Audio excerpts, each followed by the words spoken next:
বাঙালির 21শে মিশন ন্যায়ের পথে আত্মবিকাশে সত্য প্রকাশে অবিচল।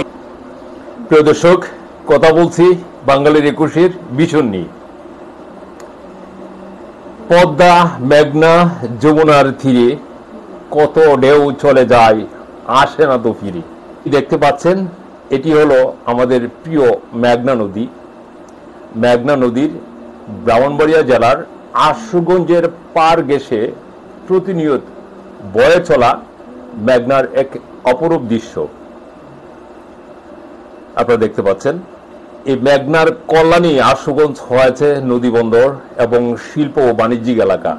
প্রতিদিন মালবাহী ছোট বড় মাঝারি জাহাজ দেশের বিভিন্ন প্রান্তে চলাচল করে এই নদীর গতিপথ ধরে ধরে। মেঘনা সম্পর্কে আমরা যদি একটু জানতে চাই,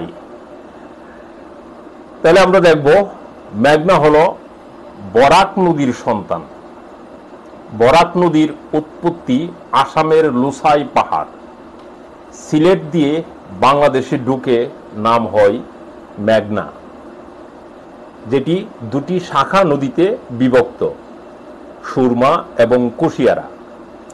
সুরমা এবং কুশিয়ারা আজমিরিগঞ্জে মিলিত হয়ে নাম হয় কালনী, আর এই কালনী সুনামগঞ্জ ও হবিগঞ্জের কিছু দূর পাড়ি দিয়ে ব্রাহ্মণবাড়িয়া জেলার আশুগঞ্জ অঞ্চলের কাছাকাছি এসে এটি পুরাতন ব্রহ্মপুত্রের সঙ্গে মিলিত হয়ে মেঘনা নাম ধারণ করে।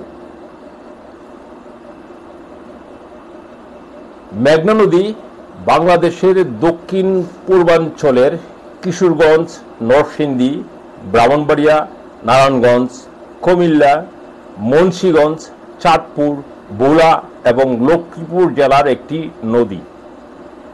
নদীটি লম্বায় 156 কিলোমিটার, এর প্রশস্ততা 3400 মিটার।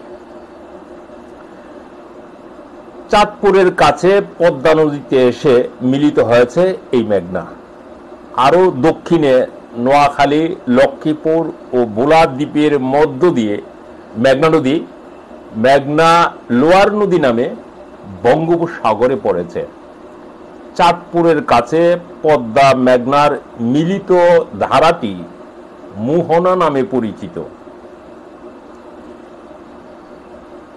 এখান থেকে আনুমানিক 90 মাইল দক্ষিণে 4টি মোহনা পথ পাড়ি দিয়ে বঙ্গোপসাগরে মিলেছে এই মেঘনা।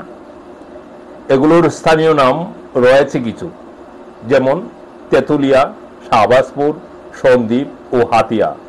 বাংলাদেশের সবচেয়ে গভীরতম এবং দীর্ঘতম নদী হলো এই মেঘনা।